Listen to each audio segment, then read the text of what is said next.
எல்லாருக்கும் வணக்கம். இன்னைக்கு நாம பார்க்க போற தலைப்பு கொஞ்சம் ஆழமானது, ஆனா நம்ம எல்லாருக்கும் ரொம்ப ரொம்ப முக்கியமான ஒண்ணு. சதை, எலும்பு மற்றும் வெல்ல முடியாத ஒளி. கேட்கவே வித்தியாசமா இருக்குல்ல? வாங்க இதுக்குள்ள என்ன இருக்குன்னு பார்க்கலாம். இந்த கேள்வியை இன்னைக்காவது உங்களுக்குள்ள நீங்களே கேட்டிருக்கீங்களா? யோசிச்சு பாருங்க. நம்ம கையில இருக்கிற ஃபோன்ல உலகமே அடங்கியிருக்கு. ஆனா மனசுக்குள்ள மட்டும் ஏதோ ஒரு வெறுமை. நாள் முழுக்க ஆன்லைன்ல தான் இருக்கோம், ஆனா ஏன் இவ்ளோ தனிமையா ஃபீல் பண்றோம்? இந்த முரண்பாட்டுக்குள்ள தான் நாம இன்னைக்கு ஆழமா போக போறோம். நம்ம பிரச்சனையோட ஆணிவேர் எங்க ஆரம்பிக்குது தெரியுமா? இந்த வார்த்தைகள் நிறைஞ்ச உலகத்துல தான். ஆனா உருங்க, நான் சொல்றது நாம பேசுற வார்த்தைகள் இல்ல. நம்மள சுத்தி இருக்கிற அந்த டிஜிட்டல் தகவல் வெள்ளத்தை பத்தி சொல்றேன். அது நம்மள ஒன்னா சேர்க்கிற மாதிரி ஒரு தோற்றத்தை கொடுத்தாலும் உண்மையில நம்மள தனிமைப்படுத்திக்கிட்டே இருக்கு.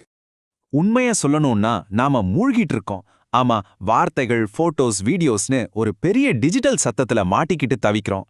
இந்த இரைச்சல் நம்ம கவனத்தை சிதறடிச்சு நிஜமான மனிதர்கள் கிட்ட இருந்து நம்மள ரொம்ப தூரமா கொண்டு போயிடுது. நான் வார்த்தைகள்னு சொல்றது வெறும் வாட்ஸ்அப் மெசேஜ்களை மட்டும் இல்ல, அதுக்கும் மேல நாம சும்மா ஸ்க்ரோல் பண்ணிட்டே இருக்கிற சோஷியல் மீடியா, ஏஐ உருவாக்குற படங்கள், நம்மளோட ஆன்லைன் அவதாரங்கள், இது எல்லாமே நம்ம மேல தினமும் நடக்கிற ஒரு தாக்குதல் தான். நாள் முழுக்க கனெக்டடா இருக்கிற மாதிரி தெரிஞ்சாலும் அந்த ஸ்கிரீனுக்கு பின்னால நம்ம எவ்ளோ தனிமையா இருக்கும்னு நமக்கு தான் தெரியும். சரி, இதுக்கு என்னதான் தீர்வு? முதல் தீர்வு ரொம்ப ஆச்சரியமான ஒண்ணு. நம்மளோட இந்த மாடர்ன் பிரச்சனைக்கு ஒரு பழங்கால யோசனை தான் பதிலா இருக்கு. அது என்னன்னா இருப்பின் சக்தி.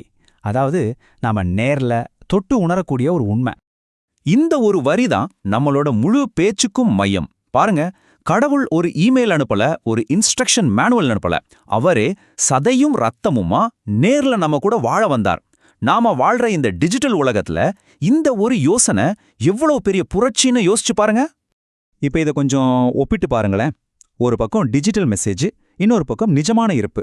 ஒரு அல்காரிதம், அதுக்கு நாம நம்ம நண்பர்களோட சேர்ந்து சாப்பிட்ற ஒரு சாப்பாட்டோட சந்தோஷத்தை கொடுக்க முடியுமா? இல்ல ஒரு ஃபேஸ்புக் போஸ்ட், அதுக்கு ஒருத்தர் கவலையா இருக்கும்போது அவங்க கையை பிடிச்சு ஆறுதல் சொல்ற அந்த உணர்வை கொடுக்க முடியுமா? சான்ஸே இல்ல. அப்போ விஷயம் இதுதான். உண்மையான இணைப்புங்கிறது ஆன்லைன்ல கிடைக்காது, அது நிஜ உலகத்துல தான் இருக்கு. நம்ம ஒருத்தருக்கு ஒருத்தர் தொட்டு பேசி உணர்வுகளை பகிர்ந்துக்கிற உறவுகள்ல தான் இருக்கு. நம்ம மத்தவங்களுக்கு செய்யக்கூடிய ரொம்ப ரொம்ப முக்கியமான, ஏன் ஒரு தெய்வீகமான விஷயம் என்ன தெரியுமா? அவங்களுக்காக அவங்க கூட நேரடியா இருக்கிறது தான். சரி, இது நம்மள 2வது தீர்வுக்கு கூட்டிட்டு போகுது. எவ்வளோ கஷ்டமான சூழ்நிலை வந்தாலும் விடாம நிக்கிற அந்த நம்பிக்கையை பத்தி இப்ப பேசலாம். கேட்கவே எவ்ளோ பவர்ஃபுல்லா இருக்கு பாருங்க. சுத்தி எவ்ளோ இருட்டா இருந்தாலும் சரி, அந்த சின்ன ஒளி மட்டும் எரிஞ்சுக்கிட்டே இருக்கு. அந்த இருளால அதை ஒன்றும் பண்ண முடியல. இந்த நம்பிக்கை தான் நம்மளால ஜெயிக்க முடியுங்கிற மன உறுதியோட அடையாளம். இதுல ஒரு சின்ன ஆனா ரொம்ப முக்கியமான விஷயத்த கவனிச்சிங்களா? ஒளி பிரகாசித்ததுன்னு பாஸ்ட் டென்ஸ்ல சொல்லல, ஒளி பிரகாசிக்கிறதுன்னு பிரசன்ட் டென்ஸ்ல சொல்லியிருக்கு. அதாவது அது எப்பவோ நடந்த விஷயம் இல்ல, இப்போ இந்த நிமிஷம் நம்ம உலகத்துல அது நடந்துகிட்டே இருக்கு. இது ஒரு உயிரோட்டமான உண்மை. பொதுவா நாம என்ன நினைப்போம்? ஒளி வந்தா இருள் போயிடும் தானே. ஆனா இங்க சொல்ற கருத்து கொஞ்சம் வித்தியாசமானது. இருள் இருக்கிறதால தான் அந்த ஒளியோட பிரகாசமே நமக்கு தெரியுது. பிரச்சனைகள், கஷ்டங்கள், கவலைகள் எங்கெல்லாம் இந்த மாதிரி இருள் அதிகமா இருக்கோ அங்கதான் அந்த நம்பிக்கையோட ஒளி இன்னும் ஜொலிக்குது. ஓகே, இவ்வளவு நேரம் பேசணும். ஆனா இதையெல்லாம் எப்படி நம்ம வாழ்க்கையில கொண்டு வர்றது? இதுதான் உங்களுக்கான சவால். இனிமே சும்மா வேடிக்கை பார்க்காம நாமளும் களத்துல இறங்க போறோம். இது வெறும் கேட்டுட்டு போற விஷயம் இல்ல. இந்த கதையில நீங்களும் ஒரு கேரக்டரா மாறணும். இந்த யோசனைகளை வெறும் மண்டைக்குள்ள வச்சுக்காம அதை உங்க வாழ்க்கையில வாழ்ந்து காட்டணும். நீங்க தான் தீர்வின் ஒரு பகுதியா மாறணும்.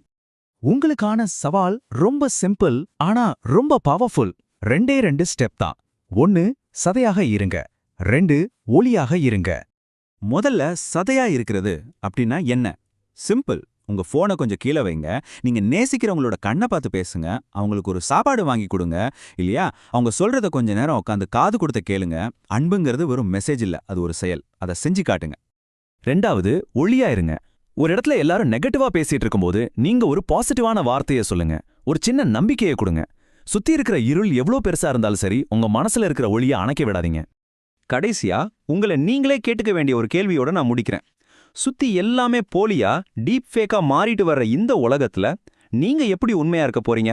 எப்படி அர்த்தமுள்ள ஒரு வாழ்க்கையை வாழ போறீங்க? இதுக்கு பதில் சொல்ல வேண்டியது நீங்க தான்.